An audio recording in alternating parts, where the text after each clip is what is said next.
हमने शहर को दी एक नई पहचान, हम हैं सिंघानिया बिल्डकॉन।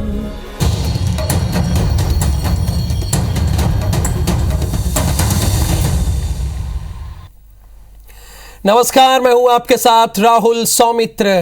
अब छत्तीसगढ़ की बारी है और इस बुलेटिन में सबसे पहले बात कर लेंगे खैरागढ़ में कांग्रेस की मिली जीत की और इस जीत के मायने क्या हैं। बात सबसे पहले इसी की होगी।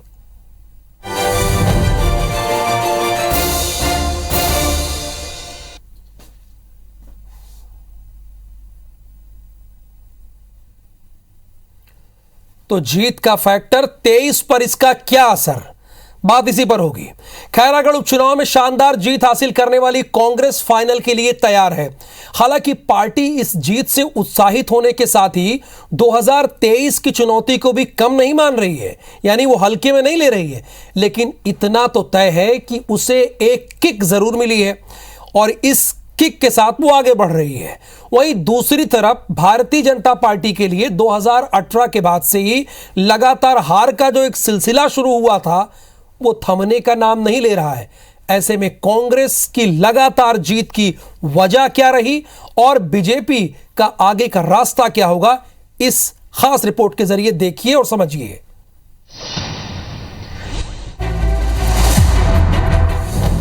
खैरागढ़ जीत से उत्साहित कांग्रेस अब फाइनल में से दोहराने की तैयारी में जुट गई है। सीएम से लेकर मंत्री और विधायक सभी कार्यकर्ताओं को इसके लिए धन्यवाद देने के साथ ही अब अगले मिशन में जुटने की अपील भी कर रहे हैं। तो वहीं उपचुनाव में जीत दिलाने वाले नेताओं को कार्यकर्ता लड्डू से तौल रहे हैं। हम लोगों को पूरी मुस्तैदी के साथ, पूरी ताकत के साथ 2023 की तैयारी हमको करना है और लड़ाई लड़नी है। 71 हो गए, वो हमारे लिए खुद के जो हमारा रिकॉर्ड वो हमारे लिए चुनौती है। सेमीफाइनल ये तो तय हो गया कि फाइनल भी कांग्रेस ही जीतेगी। दूसरी तरफ उपचुनाव में लगातार 4 बार हार का मुंह देख चुकी छत्तीसगढ़ बीजेपी के लिए कहीं से कोई सकारात्मक संकेत नजर नहीं आ रहे। पार्टी ने केंद्रीय मंत्री और पड़ोसी राज्य एमपी के सीएम को स्टार प्रचारक के रूप में न सिर्फ बुलाया बल्कि कई सभाएं भी कराईं, लेकिन वो भी हार की इस कड़ी को तोड़ नहीं सके। बीजेपी ने ये स्वीकार किया कि जिला बनाने के वादे का कांग्रेस को फायदा हुआ। साथ ही ये सवाल भी पूछा कि क्या 2023 में कांग्रेस पार्टी सभी 90 विधानसभा को जिला बनाने के वादे के साथ चुनाव में उतरेगी। तो क्या ये 5 साल के बाद जो चुनाव होने वाले हैं उसमें ये कांग्रेस और कांग्रेस के लोग 90 विधानसभा को 90 जिला बनाने की बात सोच रहे हैं? क्योंकि जिले से उनकी बैतरणी पार होती दिख रही है। बाकी कोई इशू या कोई मुद्दे खैरागढ़ में ना चर्चा में रहे ना बातचीत में रहे। सेमीफाइनल के बाद अब फाइनल के लिए जुटी दोनों पार्टियों के पास अभी लगभग 1.5 साल का वक्त है। तब तक मुद्दे भी बदलेंगे और वादे भी। लेकिन जिस तरह से कांग्रेस ने मोमेंटम सेट किया है, जाहिर है बढ़े हुए हौसलों के साथ वो मैदान में उतरेगी। सौरभ सिंह परिहार, IBC 24, रायपुर। तो खैरागढ़ उपचुनाव को 2023 का सेमीफाइनल माना जा रहा था। इसमें कांग्रेस की जीत ने साबित कर दिया कि छत्तीसगढ़ में कांग्रेस का ही दबदबा है। लेकिन सवाल यह है कि कौन कौन से ऐसे फैक्टर थे जो कांग्रेस की इस जीत की वजह बने। आइए देखते हैं ऐसे 10 फैक्टर जिन्होंने कांग्रेस की जीत की राह आसान की। खैरागढ़ और छुई खदान गंडई को जिला बनाने का वादा 1 नंबर, और इसके साथ ही साथ सालेवारा को तहसील बनाने का वादा, यह कांग्रेस की जीत का दूसरा फैक्टर था। राजीव गांधी किसान योजना से किसानों को जो लाभ मिल रहा है, यह जीत का तीसरा फैक्टर था। चौथा फैक्टर गोधन मजदूर न्याय योजना से हजारों लोगों को जो लाभ मिल रहा है, यह चौथा और अहम फैक्टर था। आदिवासियों के लिए किए गए कार्यों का प्रचार प्रसार कांग्रेस ने खूब किया है और उसी का प्रतिफल मिला है। बीजेपी के हिंदुत्व राजनीति के आरोप का यह आक्रामक जवाब भी था। ध्यान दीजिएगा, छत्तीसगढ़ में राम वन गमन और कौशल्या मंदिर सौंदर्यीकरण का प्रचार प्रसार किया गया, इसे खूब बताया गया। विधायक और प्रदेश पदाधिकारियों को बूथों की जिम्मेदारी दी गई, बूथ लेवल की जिम्मेदारी इन लोगों को दी गई। सभाओं में पूर्व विधायक देवव्रत सिंह के सपने पूरे करने की बात कही गई। भले पार्टी के नहीं थे, लेकिन उनका सपना पूरा करेंगे। चुनाव की घोषणा से पहले खैरागढ़ के विकास के लिए करोड़ों की सौगात दी गई। तो ये कांग्रेस की जीत के 10 फैक्टर थे। जो उन्हें इस चुनाव में जीत दिलाते हैं। चूंकि सबसे पहले भारतीय जनता पार्टी ही ने इस चुनाव को सेमीफाइनल कहा था, उन्होंने ही सेमीफाइनल बनाया था, कहा था, और इस सेमीफाइनल में कांग्रेस जीत चुकी है।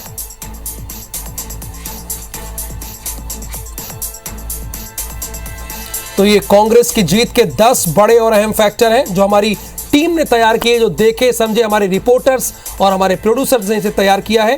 आदिवासियों के लिए कार्यों का जो प्रचार प्रसार किया गया है, बीजेपी के लिए हिंदुत्व राजनीति के आरोप का यह बड़ा आक्रामक जवाब था।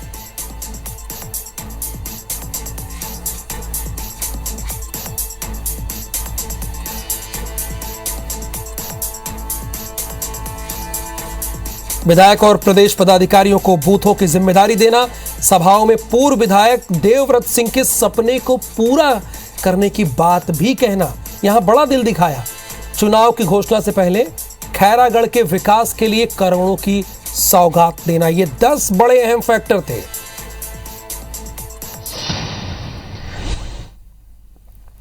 तो खैरागढ़ उपचुनाव में जीत के बाद सीएम भूपेश बघेल ने महज 3 घंटे में जिला बनाने का वादा पूरा कर दिया, जिससे स्थानीय लोग बहुत खुश हैं। कांग्रेस विधायक यशोदा वर्मा और सरकार से लोगों की क्या उम्मीद है, सबसे पहले आप इस बात को सुनिए। खैरागढ़ जिला बनने से हमको फुल विश्वास है, अच्छा से खुशी है और हमारी तरफ से आशीर्वाद। हाँ, हम खुश हैं, जिला बनने के बाद खुश हैं। मुख्यमंत्री ला आशीर्वाद देता मान बोलते ला दी।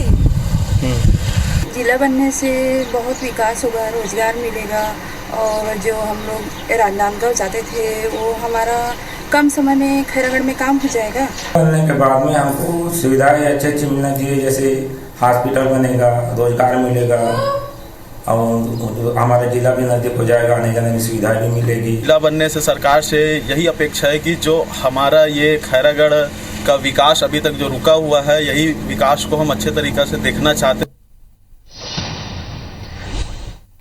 खैरागढ़ छुई खदान गंडई को जिला घोषित किए जाने के बाद लोगों में उत्साह है। स्थानीय लोगों को उम्मीद है कि अब इलाके में विकास की बहार बहेगी, यानी विकास की बहार यहां बहेगी, लोगों को रोजगार मिलेगा और अपने काम के लिए दूर नहीं जाना पड़ेगा। स्वास्थ्य से संबंधित परेशानी थी वो दूर होने वाली है और यहाँ पास में भी मतलब बेड की सुविधा नहीं था तो वो भी होने वाला है और सफाई व्यवस्था में भी सुधार होने वाला है और नल जल की भी समस्या थी जो जिला बनने से सुविधा प्राप्त हो गई। राजनांदगांव जिला के गंडई में जिला बनने से हर सुविधा उपलब्ध होगा। फायदा तो ये सर कि जो नाथगांव जाना पड़ता है जिस काम के लिए अब वो खैरागढ़ में हो जाएगा। हाँ। और यहाँ कई सारे विभाग आएंगे, रोजगार बढ़ेगा। और इसी खबर पर विस्तार से जानकारी लेंगे। रायपुर से हमारे संवाददाता सौरभ सिंह परिहार हमारे साथ जुड़े हुए हैं। सौरभ, चूंकि इस उपचुनाव को सबसे पहले भारतीय जनता पार्टी ने ही सेमीफाइनल के तौर पर प्रेजेंट किया कि यह सेमीफाइनल होगा, लेकिन इस सेमीफाइनल में भारतीय जनता पार्टी को मुंह की खानी पड़ी, तो इस जीत का 23 पर क्या असर पड़ेगा वो जरा हमारे दर्शकों को बताइए आप।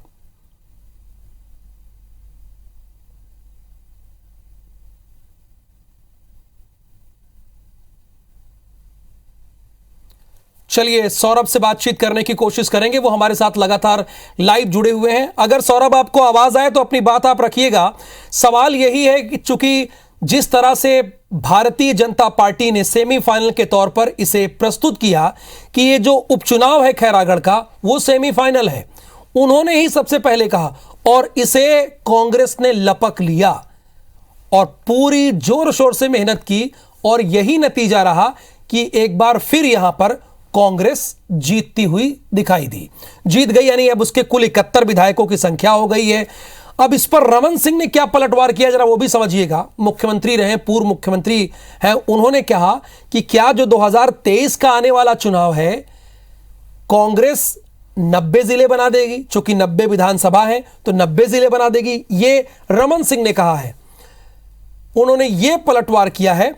तो हार के लिए कई फैक्टर जिम्मेदार रहे हैं भारतीय जनता पार्टी के, लेकिन कांग्रेस की जीत के लिए भी कई फैक्टर अहम रहे, सिर्फ जिला ही नहीं बहुत सारे फैक्टर हैं। तो सौरभ सिंह परिहार, एक बार फिर से हमारे साथ लाइव जुड़े हैं, इन्हीं से जानते हैं। सौरभ, मेरा सवाल यही है कि भारतीय जनता पार्टी ने ही सबसे पहले इसे सेमीफाइनल कहा कि खैरागढ़ का उपचुनाव सेमीफाइनल होगा 23 का, तो इसका 23 पर कितना असर होगा, जरा वो हमारे दर्शकों को बताइए आप। बिल्कुल, देखिए सेमीफाइनल की बात हो रही थी और वास्तव में दोनों पार्टियों के प्रमुख नेताओं ने कहा था कि खैरागढ़ का उपचुनाव सेमीफाइनल है। अब खैरागढ़ का रण जो है वो खत्म हो चुका है, सियासन कांग्रेस को मिल चुका है और निश्चित रूप से दोनों ने दमखम के साथ लड़ाई लड़ी थी। लेकिन आप दो तीन अलग अलग चीजों पर ध्यान दीजिए। सबसे पहले तो यही है कि भाजपा की पूरी रणनीति देखिए कि किस तरीके से खैरागढ़ उपचुनाव में वो चुनाव लड़ती है। उनके पास देखिए मुद्दे तो बहुत सारे थे, स्थानीय मुद्दे, लेकिन उन्होंने सबसे ज्यादा फोकस जो है, आप देखिए उनके स्टार प्रचारकों ने भी वही बात कही, उसके अलावा छत्तीसगढ़ के भी भाजपा नेताओं ने, उसके कार्यकर्ताओं ने भी वही बात की कि केंद्रीय योजनाओं का क्रियान्वयन नहीं हो रहा है। तो ऐसे में खैरागढ़ की जनता ने इन सभी आरोपों को नकार दिया है और भाजपा के सामने एक नई चुनौती है कि अब 2023 में वो जो है जब जैसे उन्होंने कहा कि प्रधानमंत्री आवास, उन्होंने कहा कि उज्ज्वला गैस योजना, उन्होंने कहा कि जल जीवन मिशन की बात, तो सभी आरोपों को नकार दिया है। तो ऐसे में एक नई चुनौती है भाजपा के सामने, वो किस तरीके से वहां पर अब 2023 में पूरे छत्तीसगढ़ में जाएगी। दूसरी सबसे महत्वपूर्ण बात आप देखिए कि किस तरीके से कांग्रेस ने पूरी स्ट्रेटजी के साथ इस चुनाव को लड़ा। आप 4 भागों में इसको बांटते हैं खैरागढ़ को, तो सबसे पहले खैरागढ़ शहर और उसके बाद खैरागढ़ ग्रामीण, फिर सालेवाड़ा, फिर सुई खदान और फिर गंडई। तो इन 5 जगहों के लिए मुख्यमंत्री भूपेश बघेल ने और प्रदेश कांग्रेस के अध्यक्ष मोहन मरकाम समेत सभी लोगों ने जो एक स्ट्रेटजी के तहत, पूरी प्लानिंग के तहत जो घोषणा पत्र निकाला, आप देखिए उस पर कि किस तरीके से। तो उन्होंने सबसे पहले तो जिला बनाने का जो बात है वो मास्टर स्ट्रोक था, फिर उन्होंने सालेवाड़ा को तहसील बनाने की बात कही। गंडई में बहुत सारी मांगे जो पिछले कई सालों से थी, उन मांगों को पूरा करने की बात कही गई। जो बाजारा दरिया एक गांव है, बड़ा कस्बा है, वहां पर कॉलेज खोलने की बात कही गई। इसी तरीके से खैरागढ़ में जो है जो देवराज सिंह की प्रतिमा है वो लगाने की बात कही गई। तो कुल मिलाकर आप देखेंगे कहा जहां जहां लोगों की मांगे आई, जिस तरीके से मांग बहुत पुराने से चले आ रही थी, सालों से चली आ रही थी, उस मांगों पर इन्होंने कहा कि हम ये मांग पूरा करेंगे। तो कहीं ना कहीं वहां की जनता को विश्वास हुआ कि ये काम जरूर होगा। और कल हमने देखा भी कि बस 3 घंटे के भीतर ही जैसे ही चुनाव के परिणाम निर्वाचन पदाधिकारी ने शाम को 5 साढ़े 5 बजे के लगभग जो सर्टिफिकेट देते हैं यशोदा वर्मा को, और लगभग 8:30-9 बजे के बीच जो है सीएम भूपेश बघेल सीएम निवास में एक घोषणा करते हैं कि खैरागढ़, छुई खदान और गंडई जो जिला बनाया जाएगा। तो कहीं ना कहीं लोगों में एक विश्वास आता है। इससे पहले भी 2018 में हमने देखा कि जब जब मुख्यमंत्री शपथ लेते हैं उसके बाद 3 घंटे के भीतर जो किसानों का कर्जा माफ और 2500 रुपए देने की घोषणा होती है। तो ऐसे में कहीं ना कहीं ये विश्वास बतौर संवाददाता सौरभ, बतौर संवाददाता बहुत छोटा सवाल है मेरा, इसका 23 में असर होगा या नहीं? चूंकि सेमीफाइनल के तौर पर दोनों दलों ने मेहनत की और भारतीय जनता पार्टी ने भी कोई कोर कसर नहीं छोड़ी। शिवराज सिंह चौहान आए, केंद्रीय मंत्री आए, तो इसका 23 पर कितना असर होगा, बहुत संक्षेप में? बिल्कुल, देखिए 23 पर इसका असर अगर लार्ज स्केल पर कहें तो वो नहीं पड़ेगा, ऐसा देखने को मिल रहा है। लेकिन दूसरी ओर जो है एक बड़ी चुनौती बीजेपी के सामने जरूर है कि बीजेपी अब कौन से मुद्दों को लेकर जाएगी। और दूसरा सबसे महत्वपूर्ण है, कांग्रेस ने एक मास्टर स्ट्रोक खेला था जिला बनाने का, वो सबसे ज्यादा था। तो अब 2023 में निश्चित रूप से प्लानिंग दूसरी होगी, कांग्रेस की भी बीजेपी की भी, वो देखना जरूरी होगा। बिल्कुल, बहुत बहुत शुक्रिया आपका इस पूरी जानकारी के लिए। यहां पर सौरभ ने साफ तौर पर कहा कि अगर बड़े स्तर पर देखा जाए तो 2023 में फिलहाल इसका कोई असर होता हुआ नहीं दिख रहा है, लेकिन हाँ बढ़त जरूर बना ली है। बहुत शुक्रिया सौरभ जानकारी के लिए। खैरागढ़ उपचुनाव के नतीजों को पूर्व मुख्यमंत्री रमन सिंह ने अलार्मिंग बताया और आने वाले चुनाव की चुनौती के सामने खड़े होने की बात कही है, लेकिन उनके इस बयान पर मुख्यमंत्री भूपेश बघेल ने पलटवार कर दिया है।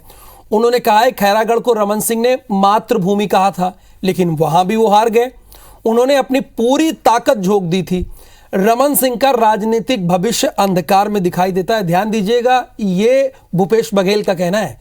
उधर बीजेपी सांसद सुनील सोनी ने सीएम के बयान पर कटाक्ष करते हुए कहा कोई नेता नहीं बनता, पहले उनको अपने काम को देखना चाहिए, उनके काम से गरीबों के साथ न्याय हो रहा है या नहीं।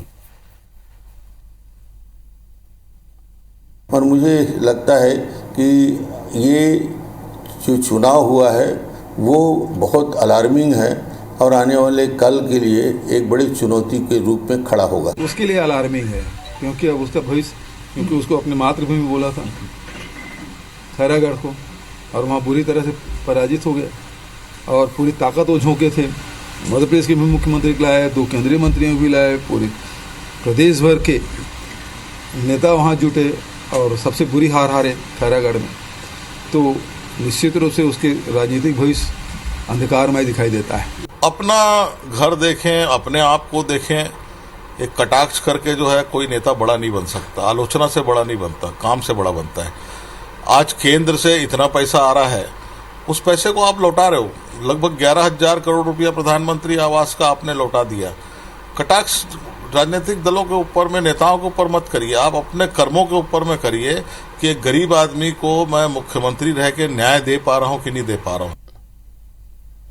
मुख्यमंत्री भूपेश बघेल ने भाजपा सांसदों पर निशाना साधा है।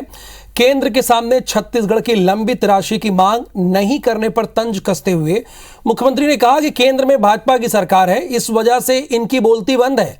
जीएसटी के हजारों करोड़ रुपए लंबित हैं, मगर भाजपा सांसद मुंह नहीं खोलते हैं। अगर ये पैसा छत्तीसगढ़ को मिलता तो राज्य हित में खर्च किया था। वहीं खैरागढ़ को जिला बनाने पर सीएम भूपेश बघेल ने कहा कि 3 घंटे में ही हमने जिला बनाने की घोषणा कर दी। मुख्यमंत्री के इन बयानों पर पलटवार करते हुए भारतीय जनता पार्टी के सांसद सुनील सोनी ने कहा कि जब भाजपा के सांसद सदन में बोलते हैं, भूपेश कहते हैं कि हम ज्यादा बोलते हैं। मुख्यमंत्री पहले यह बताएं कि उन्होंने 3 सालों में कब सांसदों से बात की। उनके पास तो सांसदों से बात करने का समय तक नहीं है। एक बार भी छत्तीसगढ़ के हित में केंद्र सरकार के सामने उनका हक रखना, वो समझते हैं कि इससे विरोध होगा, जबकि छत्तीसगढ़ के हित में उनको बात रखनी चाहिए और कभी नहीं रखते। भाई 11,000 करोड़ रुपया हमारे सीआरपीएफ यहाँ पदस्थ हैं, उसके पैसा काट लिए हमारे हिस्से का। 13,000 करोड़ हमारे सेंट्रल एक्साइज का कटा है। जीएसटी अब ये जून में ख़त्म हो जाएगा, जो कंपनसेशन मिलता था 5,000 करोड़ का, वो नुकसान हो जाएगा। हमारी समझ से परे है कि वो चाहते क्या है हमसे। आज 3 साल हो गया, किसी सांसद को उन्होंने आज तक के नहीं बुलाया कि एक साथ सांसदों की बैठक कर ले। मैंने 2 बार उनसे आग्रह किया था तो बोले कोरोना है करके। अब क्या कोरोना है भाई? कोरोना में सदन लग रहा है, विधानसभा लग रही है, हमसे बात करने में कोरोना है? खुद कहा है ये, मैं सार्वजनिक कह रहा हूं इस बात को। तो वो कह रहे हैं कि 11,000 करोड़ वो खर्च नहीं कर पा रहे हैं, वो कह रहे हैं कि 11,000 करोड़ 13,000 करोड़ हमारा फंसा हुआ है। तो बहरहाल ये तो राजनीति है, बातें चलती रहेंगी। आगे बढ़ते हैं। खैरागढ़ जीत के बाद मंत्री अमरजीत भगत ने कहा कि सेमीफाइनल जीत लिया और मुख्यमंत्री के नेतृत्व में फाइनल भी जीत लेंगे। अमरजीत भगत 1 दिवसीय सरगुजा दौरे पर पहुंचे, जहां खैरागढ़ चुनाव की जीत को लेकर कांग्रेस के पदाधिकारियों कार्यकर्ताओं ने खाद्य मंत्री को लड्डुओं से तौलकर जश्न मनाया। यानी जितने किलो के मंत्री जी उतने लड्डू, उतने किलो लड्डू। नतीजे से पहले मंत्री अमरजीत भगत ने जीत का दावा किया था, उनका दावा सही साबित हुआ। खाद्य मंत्री अमरजीत भगत ने कहा कि कांग्रेस के काम और मुख्यमंत्री के प्रति जनता के भरोसे के कारण हम सेमीफाइनल जीते हैं और फाइनल भी जीतेंगे। खैरागढ़ का चुनाव सबके नज़र टिके हुए थे। सेमीफाइनल जीतता है वही तो फाइनल जीतता है। तो ये तो तय हो गया कि फाइनल भी कांग्रेस ही जीतेगी और अपने कार्यकर्ताओं के मेहनत के दम पर, अपने कार्यकर्ताओं के समर्पण के दम पर और सरकार के कामकाज के दम पर, मुख्यमंत्री जी के प्रति जो विश्वास है उनके कामकाज के दम पर हम फिर जीतेंगे। और अब बड़ी खबर का रुख कर लेते हैं। छत्तीसगढ़ के आकांक्षी जिलों में केंद्रीय मंत्रियों का दौरा जारी है। कल 4 केंद्रीय मंत्रियों का छत्तीसगढ़ का दौरा है। आकांक्षी जिलों में केंद्रीय योजनाओं की समीक्षा करेंगे ये मंत्री जो आ रहे हैं। राजनांदगांव जाएंगे केंद्रीय मंत्री ज्योतिरादित्य सिंधिया, कोरबा दौरे पर रहेंगे केंद्रीय राज्य मंत्री अश्विनी कुमार चौबे, कांकेर जिले का दौरा करेंगे केंद्रीय राज्य मंत्री भानु प्रताप सिंह और केंद्रीय मंत्री देवू सिंह चौहान दंतेवाड़ा का दौरा करेंगे। बेहतर है दोनों दल काम करें, इससे फायदा तो जनता को ही होगा।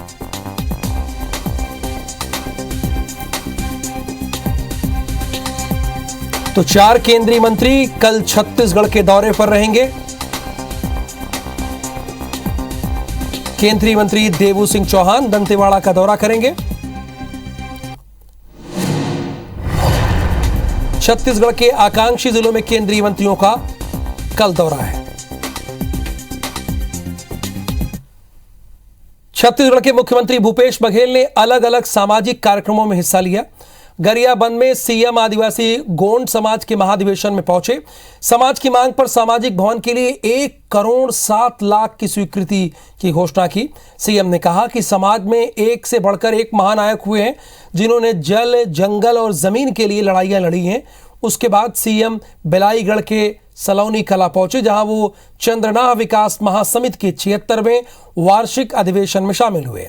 सीएम ने चंद्रनाहू समाज के सामाजिक भवन के लिए 30 लाख रुपए देने की घोषणा की।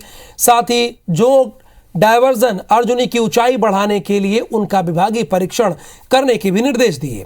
इसके साथ ही सीएम अभनपुर के ग्राम टीला में छत्तीसगढ़ मनवा कुर्मी क्षत्रिय समाज चतखुरी राज के 73वें वार्षिक अधिवेशन में भी शामिल हुए। सीएम ने संबोधन में सामाजिक एकता पर जोर देते हुए सरकार के विकास कार्यों की जानकारी भी दी। आज तक इन्हें पहचान रही छत्तीसगढ़ की हाथ खदान के सितरी से और नक्सली वाले कारण से। अब जो चर्चा होते छत्तीसगढ़ में तो किसान के नाम से चर्चा होते। गाँव के 2500 रुपये कोनो सरकार है धान की कीमत नहीं दे। अब चर्चा होते 2 रुपये गोबर खरीदे के नाम से। दुनिया में कोनो सरकार गोबर नहीं खरीदे। अब जिन चर्चा होते वाम वनगमन पर्यटन परिपथ के नाम से होते। अब हमारी चर्चा होते फिर हमारी संस्कृति है, तीज त्योहार है, देकर कारण से होते हमारी चर्चा होते। हमारे छत्तीसगढ़ के पैरी के धार महानदी या पार राज्य की स्थिति कारण से चर्चा होते। रायपुर में 19 अप्रैल से 21 अप्रैल तक राष्ट्रीय जनजाति साहित्य महोत्सव का आयोजन हुआ।